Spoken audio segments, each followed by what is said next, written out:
Alors ici, j'ai deux images. La première, la deuxième. Voilà, ceci étant fait, je vais donc transférer l'image du dessin par-dessus le texte.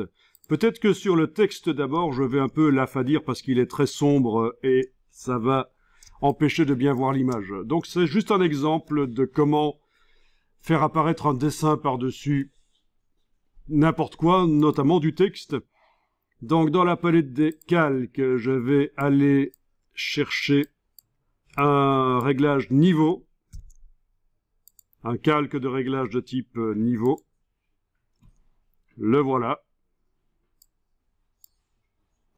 Le panneau propriété s'est ouvert quelque part, le voilà. Sinon, menu fenêtre propriété, on le trouve. D'habitude, quand on règle les niveaux, on joue ici sur les trois curseurs, mais exceptionnellement, je vais redéfinir l'intensité de la partie la plus sombre en prenant ici le curseur. Et vous devriez voir que ça affadit derrière, pourquoi pas. Voilà. Donc bien entendu, le texte original, les pixels sont toujours là, c'est du non destructif, c'est un calque de réglage, ça fait quand même très longtemps que ça existe.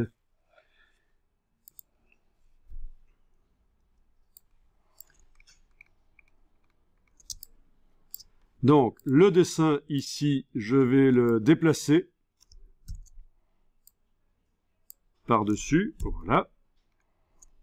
Et comme on me le faisait remarquer, il est possible de ne pas utiliser la technique de l'écrêtage pour faire apparaître, pour rendre transparent les parties claires ici. D'abord, je vais vous montrer la technique de l'écrêtage. En double-cliquant à droite du nom du calque, et en jouant sur le curseur ici au-dessus, il s'agit de rendre invisible le calque en fonction de la lumière de ce calque, en fait. Et particulièrement les pixels les plus clairs. Voilà, en principe, si je déplace le curseur, voilà, ça devient invisible. Ça, c'est une des techniques les plus importantes dans Photoshop, l'écrêtage de calque. Et remarquez que la couleur du dessin est restée. Et le problème, jusque-là, qu'il n'en est pas vraiment un, vous allez voir, c'est que si je zoome, ça ne se voit pas encore trop ici, parce qu'il y a quand même beaucoup de pixels. Non, justement, il y a peu de pixels dans l'image du texte derrière, il est fort pixelisé. Vous savez quoi? Je vais cliquer sur OK, et je vais aller multiplier les pixels, parce que je trouve que l'image que j'ai récupérée là du texte écrit à la plume comme ça est trop pixelisée. Je vais donc aller dans Image, taille de l'image, et je vais aller multiplier les pixels. Alors, il faut que l'échantillonnage soit enclenché. Je vais me mettre en automatique. Il va choisir lui-même la méthode de multiplication des pixels. Au niveau ici de la largeur-hauteur, je suis en pourcent. Actuellement, l'image fait 1200 x 900. Si je tape par exemple 300, je vais multiplier par 3 le nombre de pixels en largeur, par 3 en hauteur. J'ai donc 9 fois plus de pixels. La preuve, c'est que l'image, quand elle est ouverte dans Photoshop, elle occupe 3 mégas d'espace. Et après calcul, elle va en occuper 27, donc 9 fois plus. La résolution, absolument, strictement aucune importance dans Photoshop. Si vous croyez que ça a de l'importance dans Photoshop, remettez à jour vos connaissances parce que vous passez du temps à des bêtises. Ça n'a strictement aucune importance, la résolution. La seule chose qui compte pour Photoshop, c'est le nombre de pixels. Je clique sur OK. Et voyons un peu ce que ça donne ici. Oui, le texte est moins pixelisé, forcément. Donc, contrairement à ce que certaines personnes vous diront, on peut tout à fait multiplier les pixels dans une image Photoshop et même ça améliore la qualité. Alors, j'en étais à dire que oui, en double-cliquant à droite du nom ici, en ayant bougé le curseur, j'arrive à rendre transparentes les parties les plus claires de l'image, mais il n'y a que 2 niveaux de transparence. Comme on le voit, si on zoome, voilà, soit l'image de la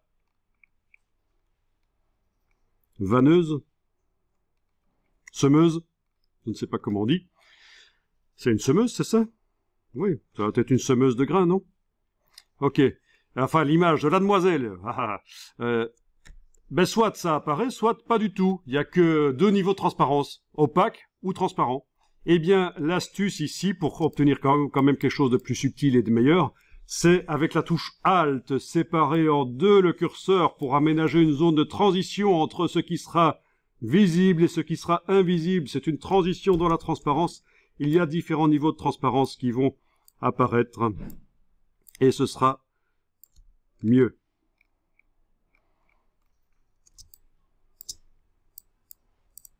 Voilà. Après, si il y a une partie du dessin qui doit disparaître, on ajoute un masque de fusion là-dessus. Et on dessine en noir. Donc au pinceau, en noir. Opacité, donc d'abord mode d'application du pinceau normal, opacité 100%, flux 100%. Et on va donc dessiner pour faire disparaître. Je vais peut-être enlever l'œil en face du calque d'en dessous pour voir les traces qui restent. Voilà. Donc ça, c'est la technique de l'écrêtage. Et ça peut être intéressant. Mais c'est vrai que dans le cas d'images noir et blanc, la technique de simplement faire passer en mode produit pourrait être suffisante. Je vais toujours enregistrer cette première version ici de l'image au format Photoshop.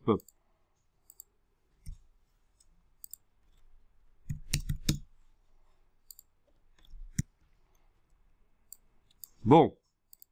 Alors, ici,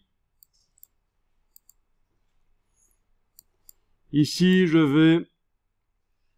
donc voilà, il faut dire que cette technique-là, pour votre travail mix média, sera très intéressante. Très intéressante parce que ça va vous permettre de faire des superpositions de dessins, de typos, etc. C'est vraiment essentiel, ces effets de transparence. Bien.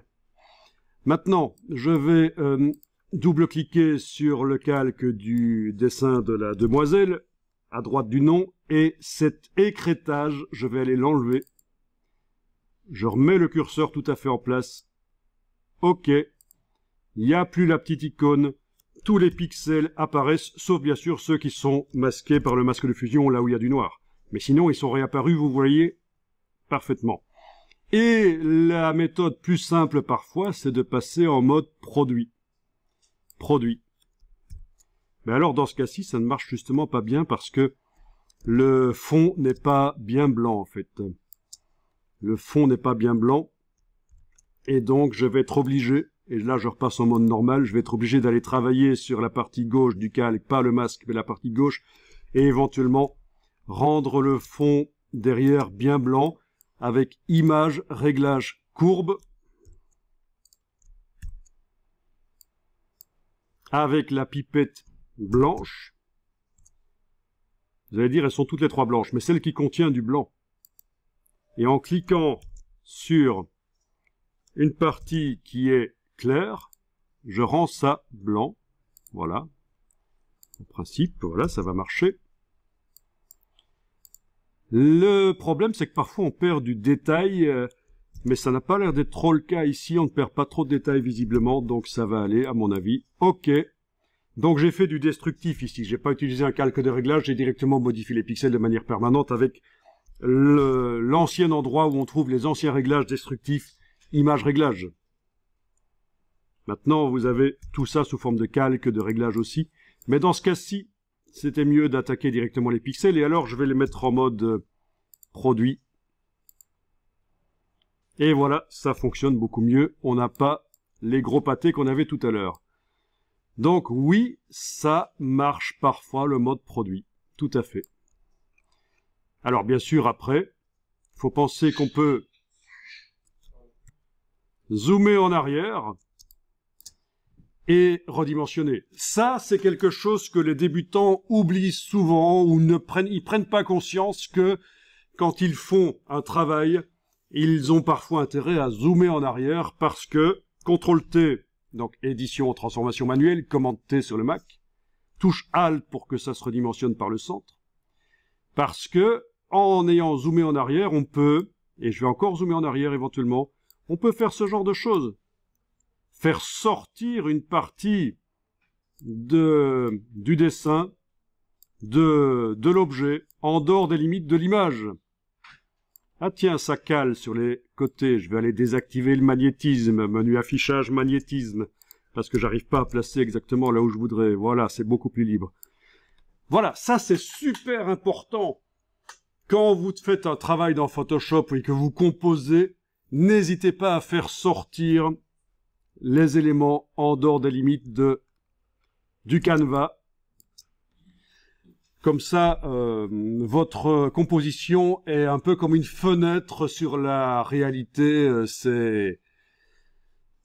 Ça fait moins cet effet boîte. Ceux qui ne zooment pas en arrière, qui ne font pas sortir en dehors des limites, ils obtiennent plein d'objets, plein de sujets qui sont positionnés sur leur canevas, mais il n'y en a aucun qui déborde. C'est comme si vous preniez un tiroir et vous regardez ce qu'il y a dedans. C'est pas génial. Au niveau composition, c'est beaucoup mieux si vous essayez de faire sortir comme ça. C'est comme une fenêtre. Vous regardez par la fenêtre, vous êtes chez vous. Vous voyez des bâtiments, des arbres, mais vous les voyez pas en entier. Et vous imaginez, ça fait travailler l'esprit. Bien, je vais enregistrer ça.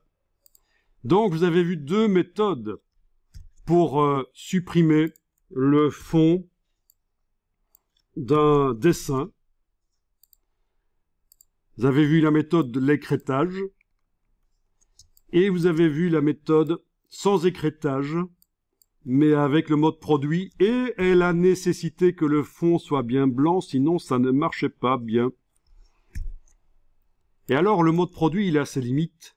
Dès qu'on va travailler avec de la couleur, l'écrêtage sera mieux. Alors, ce qu'il faut que je vous dise, c'est que vous ayez utilisé la technique de l'écrêtage ou du mode produit, ça sert donc à faire apparaître le dessin par-dessus n'importe quel fond, ça pourrait être n'importe quoi en arrière-plan évidemment. On peut aller intercaler des choses évidemment. Mais ça sert aussi à ceci. Si je crée un calque vide au-dessus du calque d'arrière-plan par exemple et que je le remplis de blanc, édition remplir ou Shift Delete, c'est le raccourci de édition remplir avec blanc, normal 100%, sans cocher, conserver les zones transparentes, eh bien, ça sert à faire, à nettoyer le fond d'un dessin qui était sur un fond beige, la couleur de la feuille, quand vous avez photographié, quand vous avez scanné la couleur de la feuille, vous allez arriver à la faire disparaître. Bien sûr, ici, il va falloir aller retravailler sur le masque ici, parce que il y a peut-être des choses dans le dessin qui ne nous intéressent pas. Oui, on pourrait dessiner en blanc sur le dessin, mais il vaut mieux quand même faire du non destructif, donc le masque, voilà, je dessine en noir dans le masque, etc. Et évidemment, ça demande peut-être un peu plus de temps pour se concentrer, pour faire les choses bien, mais voilà, quand vous devez utiliser un de vos dessins, quand vous devez le présenter, c'est une solution. Cette technique. Je vais vous remontrer juste à côté le dessin original et vous allez tout de suite voir que, oui, il est là, que par rapport au dessin original, on a réussi à supprimer le fond tout en conservant quand même assez bien les détails relativement. La technique de l'écrêtage aurait peut-être donné de meilleurs résultats malgré tout que le produit, mais bon, voilà.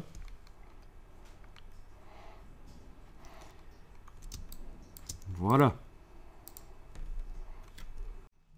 Alors ici, dans Bing, j'ai juste tapé, par exemple, Clock Vintage Drawing, et je vais aller chercher...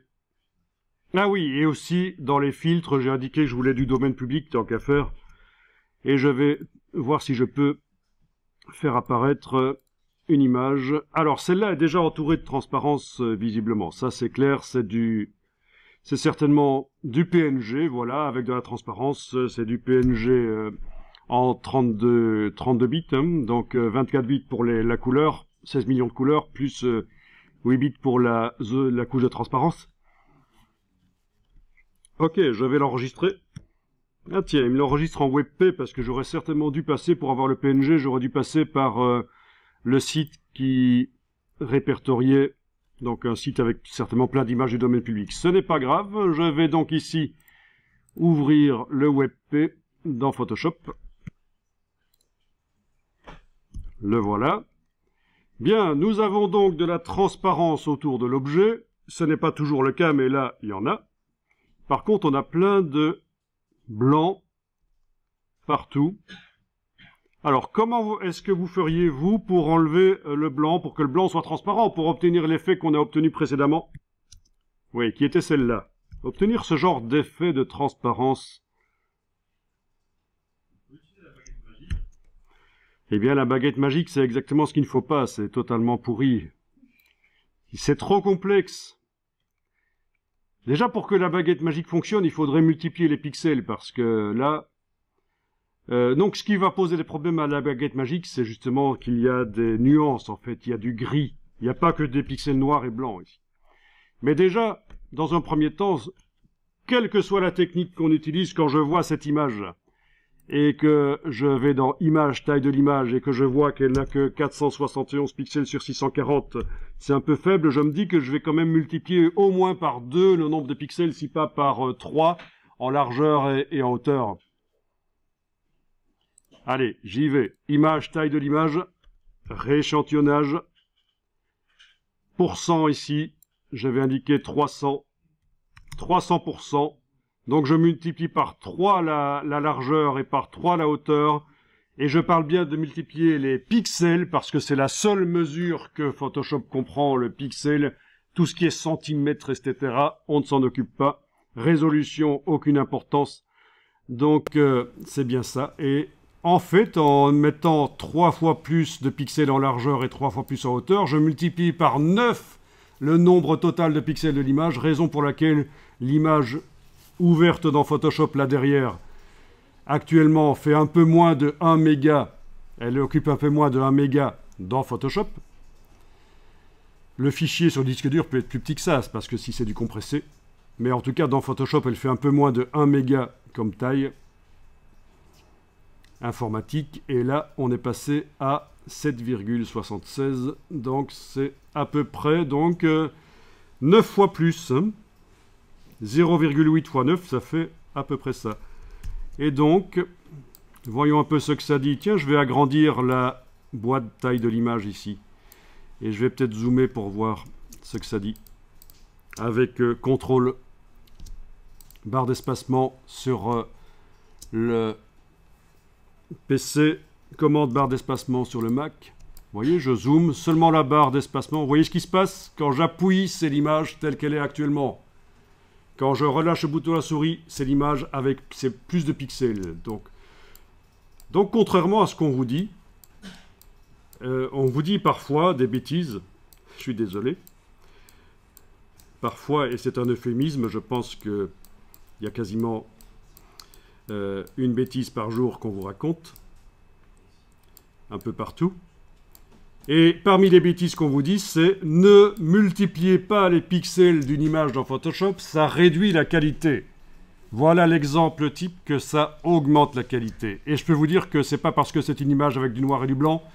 Une image photographique, c'est la même chose. Si vous multipliez les pixels, vous voyez réapparaître du détail. Mais ceux qui vous disent qu'il ne faut jamais multiplier les pixels des images dans Photoshop n'ont sans doute jamais entendu parler du théorème de Nyquist et Shannon qui explique pourquoi, quand on multiplie les pixels dans une image, on peut voir parfois réapparaître du détail qui se trouve là caché de manière latente dans les valeurs des pixels. Quoi qu'il en soit, je clique ici sur OK et déjà j'ai donc une image de meilleure qualité. Ah ben oui, haha. Eh bien voilà.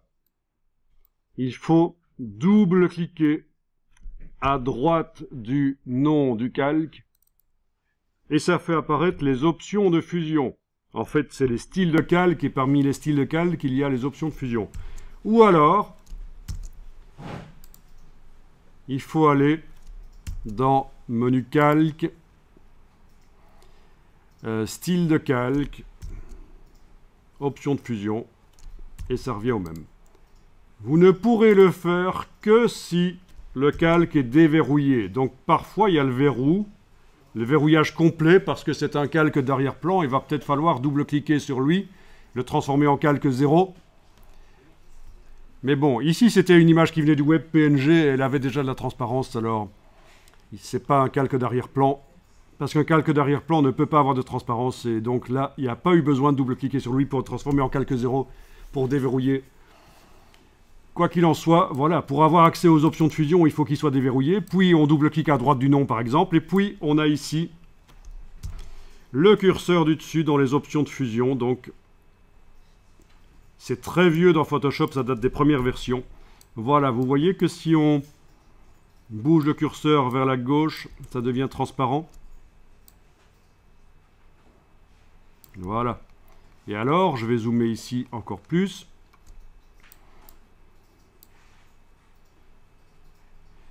Et je vais peut-être abandonner ça parce que ce serait quand même plus sympa si je crée un calque vide que je mets en dessous et que je remplis par une couleur ou un dégradé, peu importe. Je vais mettre un dégradé, soyons fous. Voilà, j'ai mis un dégradé dans le calque d'en dessous. Je travaille sur le calque du dessus, on verra mieux qu'avec le damier de transparence qui nous faisait mal aux yeux. Donc je clique à droite du nom, je bouge le petit curseur ici, vers la gauche, et voilà, vous voyez que ça devient transparent. Et alors, il n'y a que 2 niveaux de transparence, comme on le voit. Mais en enfonçant la touche Alt et en séparant en 2, on va faire une transition dans la transparence. Voilà, plusieurs niveaux de transparence.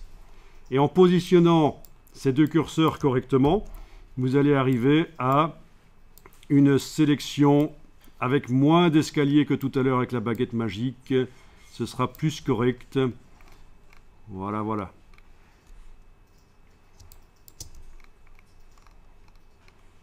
Ok. Donc c'est l'écrêtage. Belle technique pour arriver à mettre cette horloge maintenant, cette montre sur n'importe quel fond. Donc il ne faut pas y passer des heures à faire la sélection des objets nécessairement. Cette technique que je viens de montrer est essentielle dans Photoshop. Il faut absolument la connaître. Ça fonctionne aussi sur des photos couleurs. Si je veux sortir un feu d'artifice de son fond noir, ça va fonctionner sans problème. Si je veux sortir un dessin ancien fait sur un papier beige, brun, si je veux le sortir de son fond, ça marche aussi. Ce n'est pas que pour des images noir et blanc. Oui, donc pour répondre à ta question, on aurait pu ne pas faire ça, l'écrêtage, et mettre en mode produit, et on aurait sans doute, on se serait débarrassé du fond blanc, en effet. Alors, première réponse, la technique que j'ai montrée fonctionne aussi si on travaille sur des images en couleur et on ne veut pas les mettre en mode produit, ça ne marchera pas bien. On va peut-être faire une petite démo après. Mais en tout cas, ta question est bonne. Et deuxièmement, ce qu'on a fait là va permettre de mettre des effets spéciaux. Alors, oui, ça, je n'en ai pas parlé, mais je peux le montrer ici. Les effets spéciaux, c'est-à-dire que les pixels n'ont pas été réellement effacés, les pixels blancs. Ils n'ont pas réellement été effacés pour l'instant. Donc si j'essaye de mettre un effet spécial là-dessus, sur ce calque, voyons ce que ça va donner ici. Le petit FX pendant que ce calque est activé. Je vais aller chercher une ombre portée, par exemple. Voilà. Donc on a une ombre portée, on la voit. Vous la voyez, elle est là sur le bord. Mais elle n'est pas sous tous les traits noirs. Elle est juste sous le bord. Et si je la veux sous tous les traits noirs, l'ombre portée, ou l'autre effet, ça peut être un effet de lueur externe, Ou d'ailleurs une ombre portée, mais d'une autre couleur, pourquoi pas. Si on double-clique sur ombre portée et qu'on va changer la couleur ici,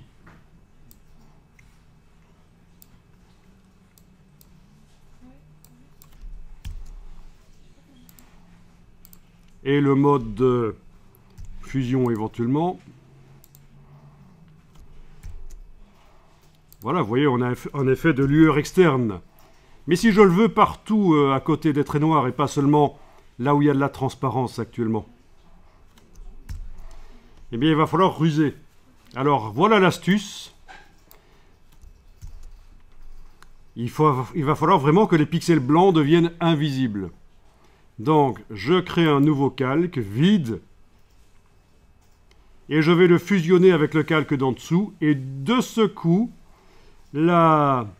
l'écrêtage devrait disparaître et les pixels blancs devraient réellement être transparents. Et de ce coup, j'aurai l'effet spécial sous tous les petits traits noirs là. Alors allons-y, menu calque, fusionner avec le calque inférieur. Voilà, comme prévu. Alors l'écrêtage est toujours là, mais en fait, je vais double-cliquer. On peut le remettre en place, il n'a plus de raison d'être. Voilà, il n'est plus là. L'effet spécial est toujours là, et l'effet spécial se met derrière tout. Donc voilà, ombre portée, je peux aller changer les différentes choses, la couleur, etc. La distance. J'ai utilisé l'ombre portée, mais on a aussi lueur externe. Lueur externe qui est quelque part, là oui, lueur externe qui permettrait de faire ça aussi, mais bon, voilà. Donc voilà, ça, avec la méthode du produit, ça ne marcherait pas. On a réellement effacé les pixels, là. C'est l'intérêt. Et vous avez vu l'astuce, d'ailleurs. Créer un calque vide, le fusionner avec le calque d'en dessous, ça efface réellement les pixels qui étaient blancs. Les pixels qui n'apparaissaient plus ont été effacés.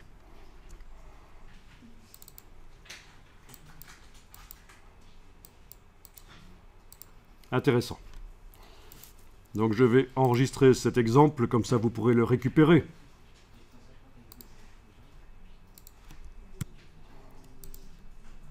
Bien alors je vais réouvrir en effet l'image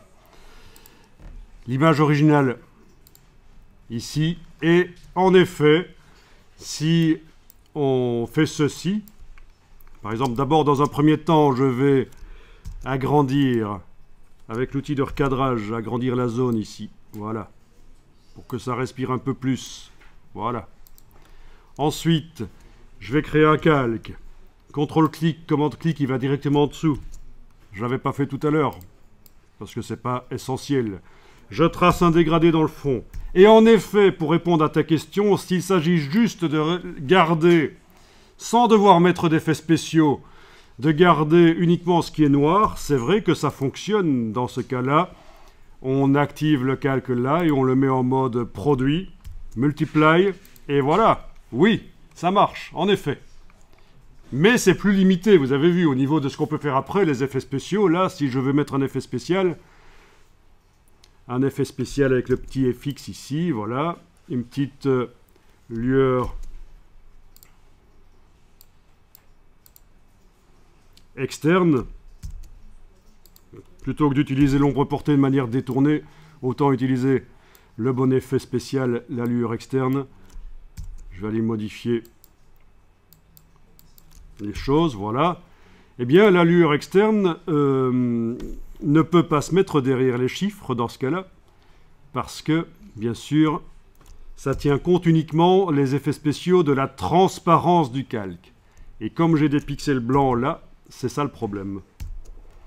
Raison pour laquelle l'autre chose que j'ai montré pourrait fonctionner. Là, je remets le calque du dessus en mode normal. Je double-clique à droite.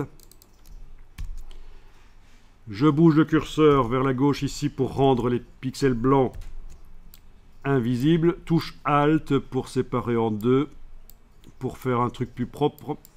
Voilà. Je crée un calque vide au-dessus. Je demande menu calque, fusionner avec le calque inférieur. Ceci dit, on peut certainement le faire par le clic droit aussi, mais allons-y. Menu calque, fusionner avec le calque inférieur. Ou bien sûr, clic, majuscule, clic, les deux calques sont activés. Dans ce cas-là, menu calque, fusionner les calques. Ça a juste remplacé la fonction fusionner avec le calque inférieur. Ça fonctionne aussi. Donc, nous avons les pixels blancs qui ont été effacés. Alors, mais dans ce cas-là, j'aurais dû enlever l'effet spécial avant de fusionner. Parce que j'ai justement utilisé la fonction fusionner les calques qui a intégré l'effet spécial. Donc, je viens d'annuler.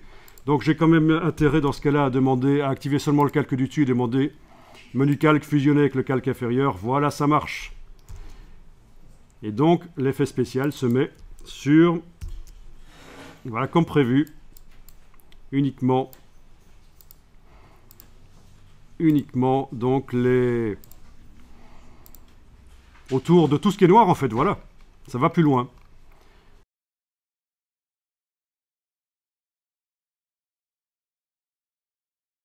Alors ici on est dans le carnet de voyage avec du collage, le dessin par-dessus du texte à l'encre sur papier ou avec une autre technique sur papier puis photographié.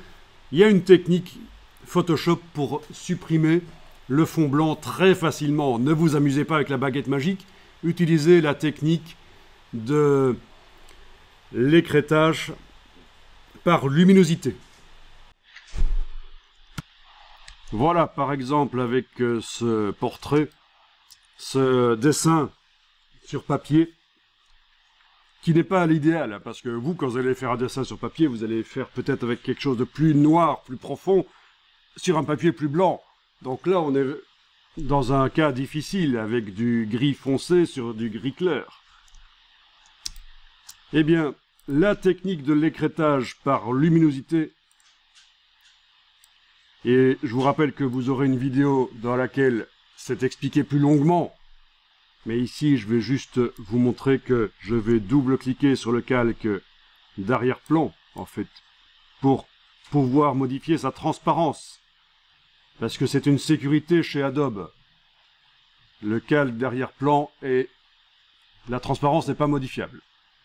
Sinon, il y a des gens qui modifieraient la transparence et qui se diraient « Ah, elle est chouette l'image, je l'imprime et ça ne sortirait pas exactement ce qu'on voit dans Photoshop. » Parce que, voilà, c'est de la transparence, c'est Photoshop, c'est typique à Photoshop, c'est... Voilà. Donc je double-clique sur la vignette, OK. Déjà, je peux modifier la transparence là. Ensuite, je vais double-cliquer sur la droite ici du nom du calque. Et est-ce que certains parmi vous connaissent la technique des curseurs ici d'écrêtage par luminosité? Personne. Donc ça, c'est extrêmement important parce que si vous ne connaissez pas ça, vous allez passer beaucoup de temps à supprimer les fonds. De 1, beaucoup de temps. On parle de 20 ou 30 fois plus de temps que ce qui va être montré ici. Donc c'est pas juste 2 fois plus de temps. Au lieu d'y passer 1 minute, vous allez y passer 30 minutes ou 20 minutes, quoi. Et en plus, le résultat sera moins bon à la fin. Donc, il faut vraiment connaître cette technique. Alors, il s'agit de rendre transparentes certaines portions du calque en fonction de la luminosité des pixels. Simplement en déplaçant le petit indicateur là. Et tout de suite, on va voir que la transparence va apparaître. Voilà. OK. Donc les pixels sont en réalité toujours là, bien sûr, mais ça a été rendu transparent. C'est une des techniques les plus importantes dans Photoshop, l'écrêtage par luminosité. Et ça existe depuis très très longtemps. Avant même que les calques existent dans Photoshop, puisque les calques sont apparus dans Photoshop avec la version 3 de 1994. Je ne parle pas de la CS3 qui est plus récente, mais la version 3 de Photoshop 1994. Les deux premières versions de Photoshop, il n'y avait pas de calque. Il y avait un semblant de calque qu'on appelait la sélection flottante. Et il y avait cette technique déjà dans la sélection flottante avant les calques de Photoshop. Alors ici, je vais juste aller faire un contrôle-clic ou commande-clic sur l'icône qui est à gauche de la corbeille pour créer un calque en dessous que je vais remplir majuscule delete. Majuscule delete pour le raccourci de édition remplir. Je vais aller remplir par une couleur que je vais faire bien tranchante par rapport au dessin C'est juste une couleur de test dans un premier temps. Voilà. Bon, c'est peut-être un peu trop, hein. Je vais faire un commande U, CTRL U pour aller un peu désaturer quand même. Ok. Donc, j'ai mis de la couleur sous ce calque-là. On voit qu'il y a de l'écrêtage déjà. Si on zoome, on voit que c'est pas terrible parce qu'il n'y a que 2 niveaux de transparence. Soit les pixels sont opaques à 100%, ils sont là, on les voit. Soit ils sont pas là, ils sont totalement transparents, on les voit pas. Et c'est là que vous vous diriez, oui, mais cette technique, ça donne des résultats pourris quand même. Ça, c'est un peu ce que vous obtiendriez si vous avez essayé à la baguette magique de faire quelque chose en fait. Donc je vais redouble-cliquer à droite ici. On peut y aller autant qu'on veut, c'est du non destructif. Les pixels de l'image sont en réalité toujours là, entièrement, non modifiés. C'est juste leur visibilité qu'on modifie ici. Et avec la touche Alt, je vais les séparer en deux. Comme ça. Vous allez voir qu'avec la touche Alt, il y a des niveaux de transparence qui apparaissent en plus. Voilà. Et là, c'est beaucoup mieux. C'est beaucoup mieux au niveau de l'extraction du dessin de son fond. Alors il faut aller bouger les curseurs de manière à ne pas avoir de petits fantômes blancs, de petits halos blancs autour des traits. C'est un dessin extrêmement difficile ici. Le résultat aurait été sans doute meilleur si j'avais multiplié les pixels de l'image. Mais il est encore temps de le faire. Oui, parce que contrairement à ce qu'on croit, multiplier les pixels dans une image ne détruit pas l'image, ne diminue pas la qualité, au contraire. Donc je vais peut-être y aller ici, image, taille de l'image, il ne faut pas hésiter. Si vous pensez que l'image est un peu trop pixelisée. Rééchantillonnage est enclenché, c'est le moteur de multiplication et de division du nombre de pixels dans l'image. Je suis à une image de 2000 sur 3000. Si je fais 200, je multiplie par 2 le nombre de pixels en largeur et en hauteur, et forcément je multiplie par 4 le nombre total de pixels dans l'image. Raison pour laquelle on a un fichier qui dans Photoshop, quand il est ouvert, fait 17 mégas, et on a 4 fois plus après calcul des 200%, 68. Peut-être que le fichier sur le disque dur sera plus petit si on l'enregistre en JPEG. Mais ça, c'est le fichier décompressé ouvert dans Photoshop. On passe dans ce cas-ci de 17 à 68, voilà. Ça multiplie les pixels. Et il est probable que le travail sera meilleur sur ce genre de fichier. Voilà, il faut arriver à supprimer le fond. Voilà, voilà. Après, comme il me reste quand même pas mal de... Et ça se voit beaucoup parce que le fond est uni. Hein. J'ai mis la pire des situations, un fond uni. Si c'est sur un fond complexe, les défauts là qu'on voit, les bords qui restent, se verront moins. Mais il n'empêche qu'on peut aller mettre éventuellement un réglage niveau au-dessus du calque du dessin. Donc je suis allé par là chercher un réglage niveau et éventuellement tenter d'assombrir en bougeant ici. Ok, sauf que il faut que le calque de réglage n'agisse que sur le dessin d'en dessous, donc touche Alt, je clique entre les deux vignettes, voilà, la petite flèche est là, il n'agit qu'en dessous. Ok, mais alors en fait on va devoir le faire sur une version, et ça c'est un peu vicieux, quoique, ça pourrait marcher. Ok, je vais assombrir comme ça, on va voir. Je vais retourner dans l'écrêtage. Oui, ça va quand même mieux. Ok, en assombrissant le dessin d'en dessous, en redéfinissant le positionnement des deux curseurs ici. Donc, ce qui se passe, c'est que pour le calque du dessin, donc, les pixels dont la luminosité se situe entre ceci et ça sont vus à 100%, ils sont totalement opaques, visibles. Ceux dont la luminosité se trouve entre ceci et ça, entre niveau 132 et niveau 255, ils sont totalement invisibles. Et entre les deux, entre 73 et 132, c'est une transition entre le totalement opaque et le totalement transparent. Et on parle bien des pixels qui sont là. Peu importe qui est le réglage au-dessus ou pas, le réglage au-dessus, il modifie juste l'apparence. Mais il n'intervient pas dans le processus d'écrêtage. Il sert juste à faire ressortir des choses. Ok. Et voilà comment sortir un dessin de son fond. Et puis après, on peut mettre ce qu'on veut derrière, bien sûr. Donc vous ne connaissiez pas, si on vous avait demandé de sortir un dessin de son fond, vous auriez utilisé des techniques de sélection, certainement. Très mauvais. Inadapté à des choses fines et complexes comme un dessin comme ça.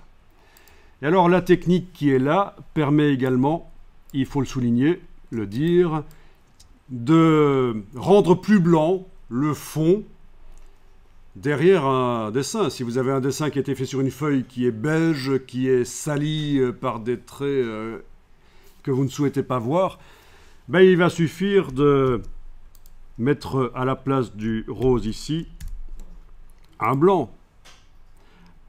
Édition remplir avec blanc, et voilà. D'accord? Donc je vais juste faire un truc ici qui va vous permettre de comparer l'avant-après. Ça c'est avant, ça c'est après. Avant-après.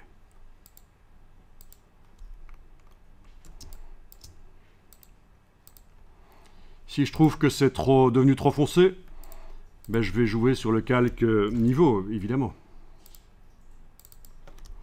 Donc là, j'ai juste mis une copie du calque d'origine non écrêté au-dessus pour pouvoir faire la comparaison. Voilà. Donc, de là, on part vers ça.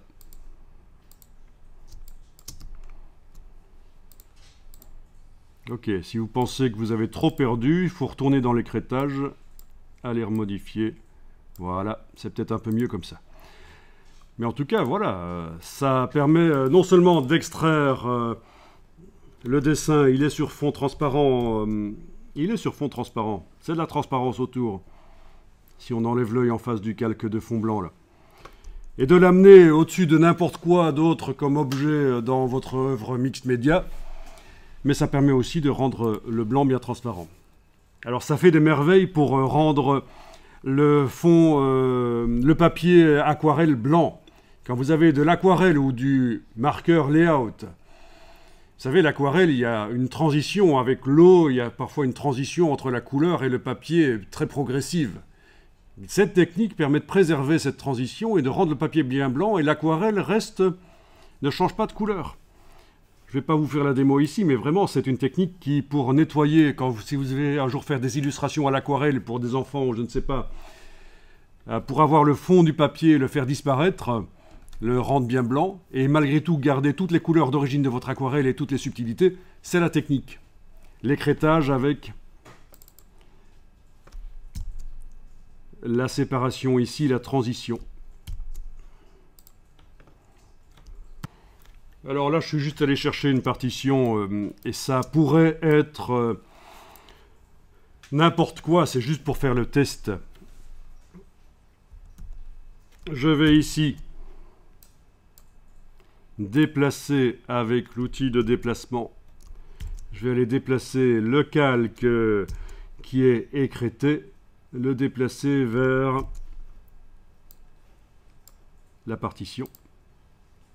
Alors, est-ce que, toujours à vérifier, dans l'outil de déplacement, il vaut mieux que sélection automatique soit décochée, sauf si vous avez une très bonne raison que ce soit coché. Sinon, ça va vous poser des problèmes. Voilà. Alors, on a donc le calque qui a été transféré, et comme on voit, Ça fonctionne. Oui, alors les petites crasses qui sont sur le côté, là pour les supprimer, il faudrait ajouter un masque sur le calque et aller dessiner donc un masque qui ne masque rien dans un premier temps, il est blanc, et puis aller au pinceau dessiner en noir pour enlever les crasses si ça nous gêne. Si ça nous gêne. Vous verrez que dans l'autre vidéo où j'utilise cette image, je montre comment on peut à certains endroits quand même récupérer du blanc opaque, notamment à l'endroit de la robe. Mais c'est une autre histoire. Ça c'est juste pour enlever les crasses. Le masque mis sur le calque là. Alors ici, le calque d'arrière-plan, je trouve qu'il est un peu trop contrasté. Je vais aller mettre un calque de réglage au-dessus de type niveau. Alors, la dernière fois qu'on a utilisé le réglage niveau, c'était pour assombrir les traits du dessin, avec le curseur ici qui détermine l'intensité des tons moyens. D'ailleurs, je peux le bouger, vous allez voir qu'il modifie ce qui se trouve en dessous, les tons moyens. Mais vous avez aussi la possibilité de faire ceci. Redéfinir l'intensité des parties les plus sombres. Affadir en quelque sorte. Et ça peut être sympa aussi. Faut pas hésiter à le faire dans vos travaux mix média. Affadir une partie, ça se justifie. Vous n'êtes pas dans la retouche photo normale dans votre œuvre mix média. Vous pouvez dégrader une photo, lui enlever de la dynamique en fait. C'est pas impossible, selon ce que vous voulez faire. Voilà. Mais bon, voilà, du coup, on arrive à faire quelque chose. Et alors, surtout, ne jamais oublier que dans Photoshop, et ça, les débutants n'ont pas réussi à intégrer ça, que dans Photoshop, vous avez intérêt parfois à zoomer en arrière. Comme ça, quand on fait édition, transformation manuelle, et je zoome encore en arrière, avec la touche Alt enfoncée pour que ça reste éventuellement au même endroit. Sinon, si j'ai pas la touche Alt, ça me fait un truc comme ça. Vous avez la possibilité d'aller repositionner les choses, je veux dire les agrandir, mais vraiment très fort, les faire sortir du canevas. Voilà, je vais valider. Ça, figurez-vous que ça a l'air stupide, mais les débutants dans Photoshop ne comprennent pas qu'en zoomant en arrière, ils obtiennent des choses meilleures. On fait sortir. Parce que sinon, si vous faites tous vos trucages photo, tous vos travaux Photoshop sans zoomer en arrière, sans faire sortir des éléments partiellement en dehors, vous obtenez une composition qui ressemble à une boîte dans laquelle on a mis des objets. Tandis que si vos éléments disparaissent partiellement sur les bords de l'image, votre composition elle est plutôt comme une fenêtre sur la réalité. Une fenêtre qui ne montre pas entièrement les choses. Oui, quand vous regardez par la fenêtre, vous voyez des bâtiments, des arbres, etc., mais vous ne les voyez pas en entier. Donc, et c'est comme ça qu'on fait des affiches plus intéressantes, des posters plus intéressants. Donc, je vais déplacer l'image du dessin vers la partition. Alors, d'abord, je vais vérifier ici, dans la palette des calques, je n'ai bien qu'un seul calque sur la partition, oui, sur le dessin aussi, bien sûr. Ok, donc avec l'outil de déplacement, je déplace. Donc là, je remarque que le dessin est beaucoup trop grand par rapport à la partition. En réalité, c'est l'inverse, c'est la partition qui est trop petite. Donc, soit je m'en fous et je continue, soit je veux garder le détail du dessin. Et donc, prenons cette option-là. Je veux garder tout le détail du dessin, je ne veux pas le réduire. Je vais jeter le calque ici, que je viens de déplacer. Et je travaille sur l'image de la partition ici. Image, taille de l'image. Je vais aller multiplier les pixels. En me mettant ici avec rééchantillonnage enclenché. Je vais me mettre en pourcent ici et je vais par exemple indiquer 300 Donc ça multiplie la définition de l'image des pixels. Ça va pas faire réapparaître du détail qui ne se trouve pas dans l'image, bien sûr, mais ça peut en faire révéler. Ça, contrairement à ce qu'on pourrait croire, multiplier les pixels d'une image peut améliorer l'image. Souvent, on vous a dit que c'est pas le cas, mais c'est faux. De toute façon, ici, mon but, c'est d'avoir plus de pixels dans l'image de la partition pour que quand je déplace le dessin, il soit pas aussi grand, forcément. Parce que vous savez que les dimensions en centimètres et la résolution n'ont strictement aucune influence dans Photoshop. Ce qui compte, c'est le nombre de pixels. Donc, d'ailleurs, la résolution ici a strictement aucune importance. Ça pourrait être 36, 300, 3000. Ce qui compte, c'est juste la définition. Je vais pas m'attarder là-dessus. Simplement savoir que en mettant ici 300% en largeur et hauteur, j'obtiens finalement 9 fois plus de pixels, puisque quand vous avez un carré de 1 cm sur 1, si on veut comparer ça à la réalité, et vous avez à côté un carré de 3 cm sur 3, vous avez 9 fois plus de centimètres carrés. Vous voyez ce que je veux dire? Donc c'est la même chose ici, en fait. Hein. On passe d'un fichier de 3 mégas, d'ailleurs, vers un fichier de 27, c'est 9 fois plus. Voilà. Ça calcule, ok.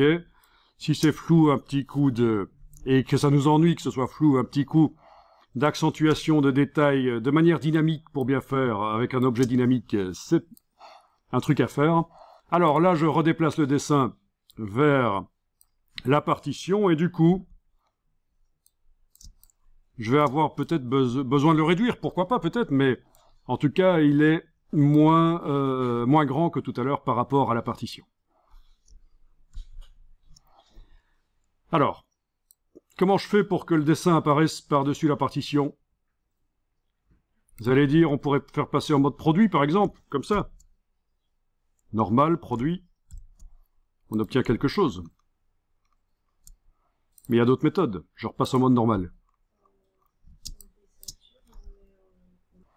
Alors, l'écrêtage par luminosité. Si je double-clique à droite du calque du dessin ici, est-ce que ça vous dit quelque chose des options de fusion qui arrivent ici? Ça, c'est très vieux dans Photoshop. Hein.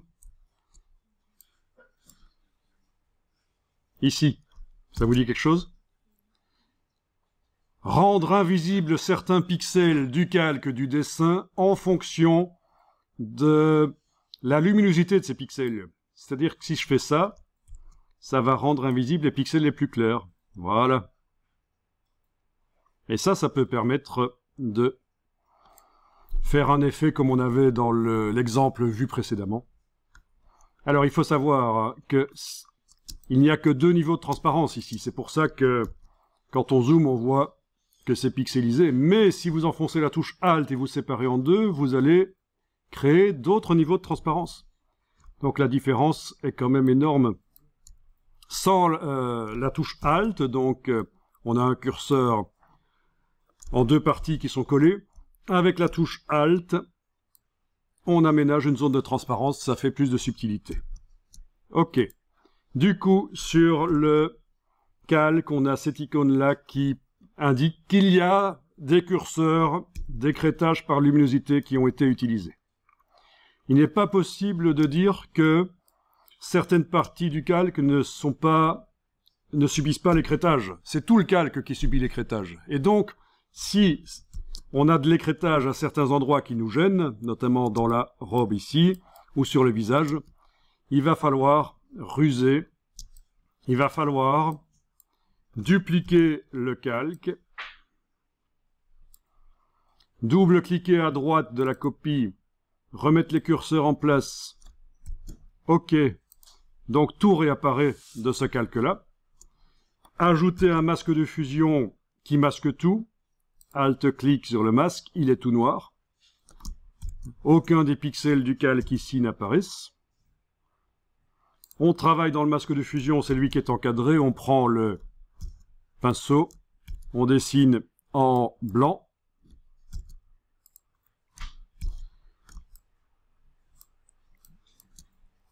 Et voilà, ça fait réapparaître.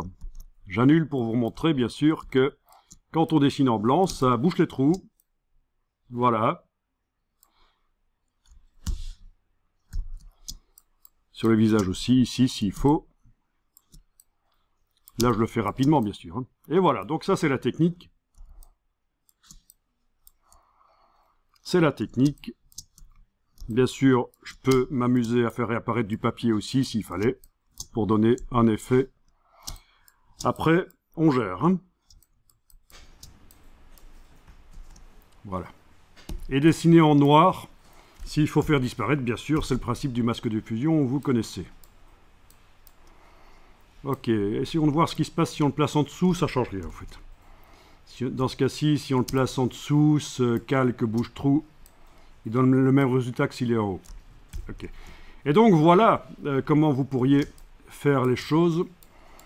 Les deux calques doivent évidemment rester exactement au même endroit l'un par rapport à l'autre. Donc un truc intelligent, ce serait de faire clic, shift, clic pour activer les deux, puis les mettre dans un groupe.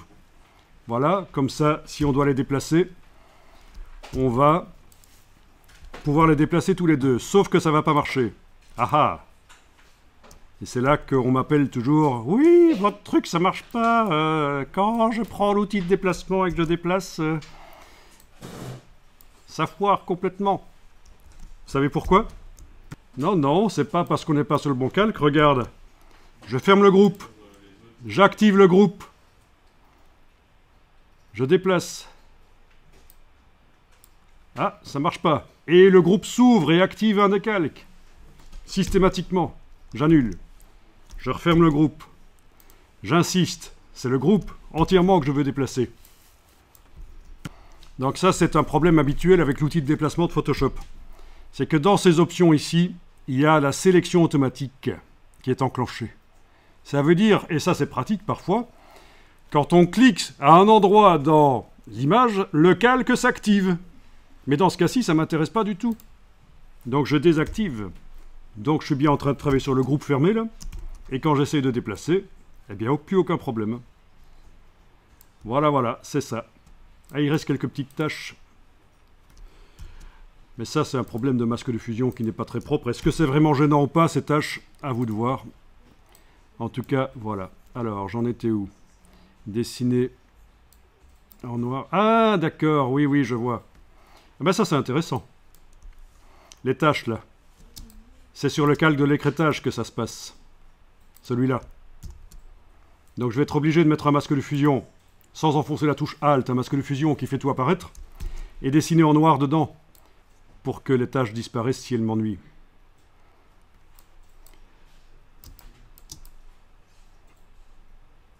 Alors si vous découvrez Photoshop, c'est peut-être un peu difficile pour vous, mais ça ouvre plein de possibilités au niveau technique.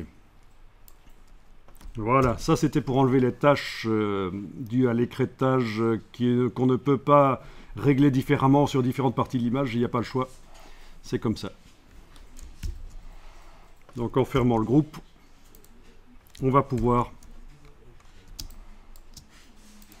déplacer l'entièreté. Je réaffiche la partition derrière, voilà. Bien sûr, je peux zoomer en arrière. Très important quand on travaille dans Photoshop, le zoom arrière. On ne soupçonne pas à quel point c'est important. Pourquoi? Ben parce que si vous n'êtes pas en zoom arrière, voilà ce que vous allez faire pour modifier la taille, la dimension du personnage. Vous allez faire édition, transformation manuelle, hein, et vous êtes coincé. Waouh. Vous êtes coincé en fait. Vous vous dites, tiens, je peux au maximum l'agrandir comme ça, mais pas du tout. Alors ce que je vous dis vous paraît peut-être stupide. Oui, c'est évident, il suffit de zoomer en arrière et on peut donc agrandir plus.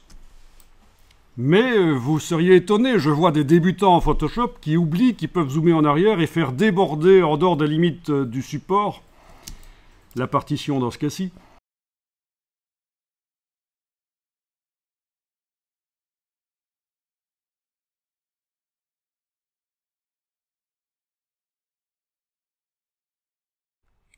Alors voilà cette aquarelle ou pseudo-aquarelle, si ça a été fait en infographie, où on a un fond quand même à faire disparaître. Bon, ben testons ça. sur le dessin, le montage que j'avais fait précédemment, je vais juste enlever l'œil en face du dessin là. Je vais aller déplacer le dessin aquarelle là, voilà. Je vais peut-être l'agrandir. Transformation manuelle, touche Alt, voilà, je valide, voilà. Ok.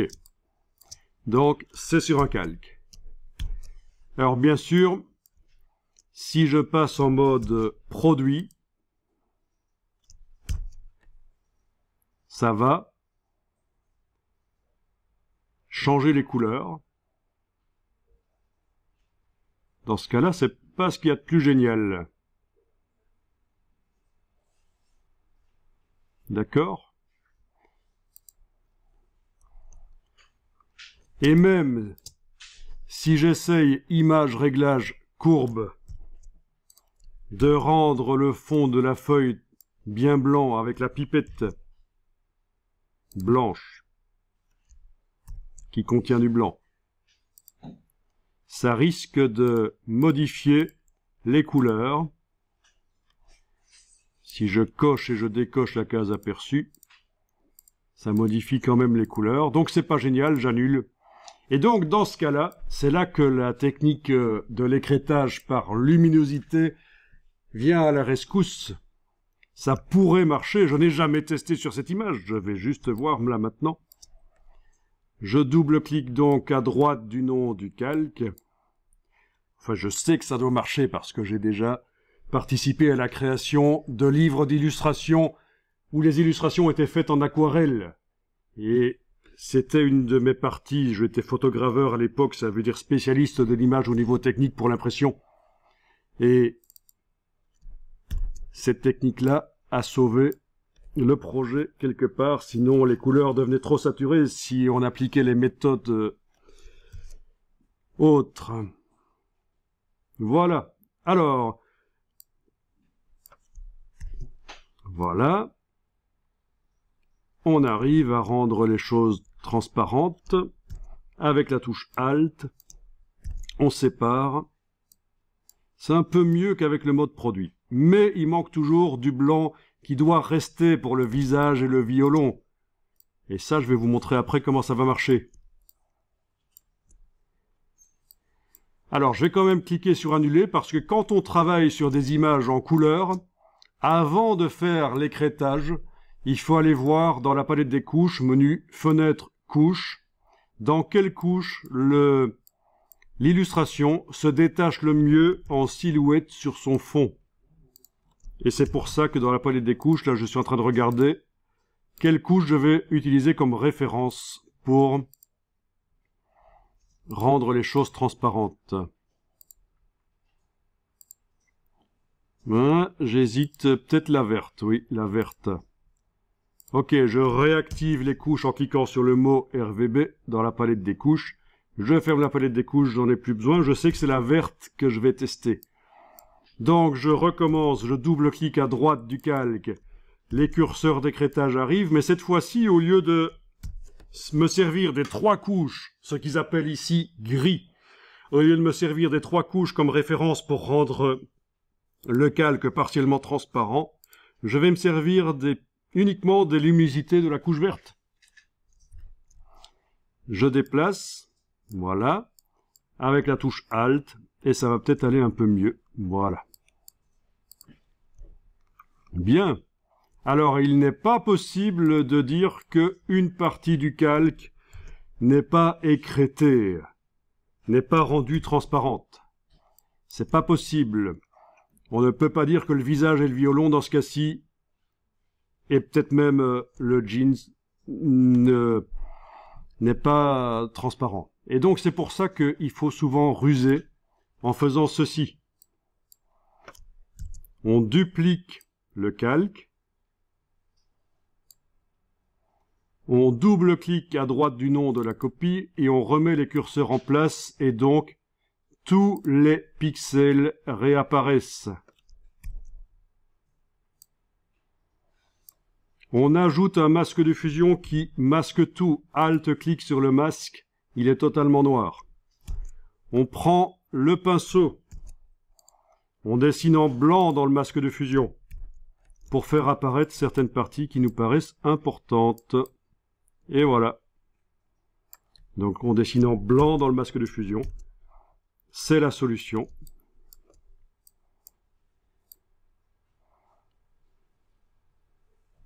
Voilà. Donc sans le calque du dessus, ça donne ça.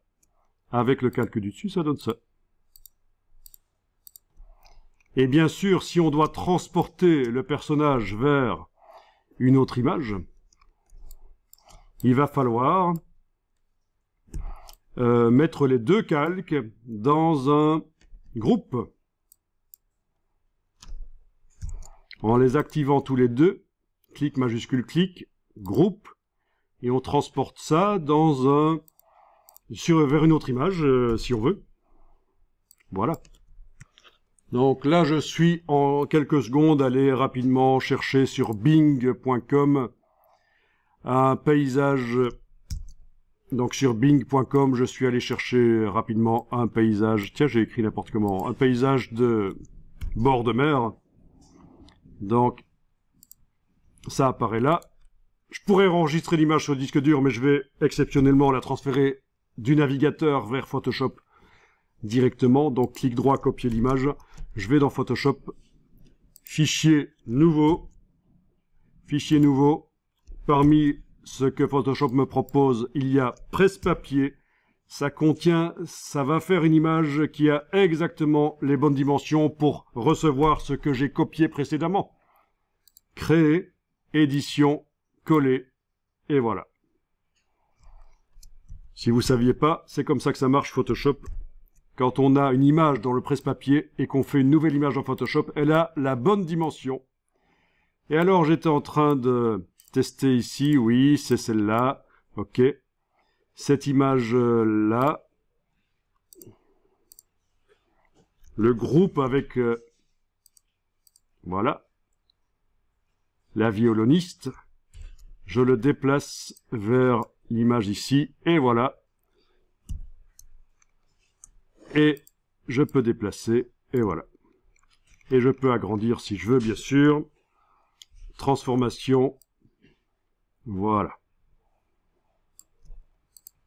Donc ça peut donner des... ça peut vraiment être intéressant. Ça peut vraiment être intéressant. Alors attention au niveau des groupes. Il n'y a pas besoin de fusionner ça. Vous allez avoir peut-être besoin de retravailler le masque, de retravailler l'écrêtage. Donc surtout, on évite de fusionner les calques s'il n'y a pas de nécessité. Mais alors attention à ceci. Vous voyez, j'arrive à déplacer sans problème le contenu du groupe. Bien. Sauf que là, ça marche plus. Ah, quand je déplace, ça foire. J'annule. Ah, ça foire vraiment. À chaque fois que j'essaye de déplacer, le groupe, même si je le ferme, même si je l'active, à chaque fois que j'essaye de déplacer, il s'ouvre. Et c'est un des calques qui s'active et c'est celui-là qui bouge. J'annule. Je ferme. C'est le groupe que je veux bouger. Et le problème, ça vient de... Vous savez d'où? C'est ceci. Ça, c'est le gros piège de l'outil de déplacement. Si vous avez ceci qui est enclenché là au-dessus, et je pense que c'est enclenché par défaut dans Photoshop, eh bien, ça active le calque sur lequel vous cliquez avec l'outil. Et c'est ce calque-là qui bouge. Mais c'est pas ça que je veux dans ce cas-ci. Donc je désactive la sélection automatique et c'est pour ça que c'est la totalité du groupe qui va bouger. Voilà. Nickel, ça marche. Donc faites bien attention à cette option. Ça fait partie du b.a.-ba, le basique de Photoshop. À connaître absolument.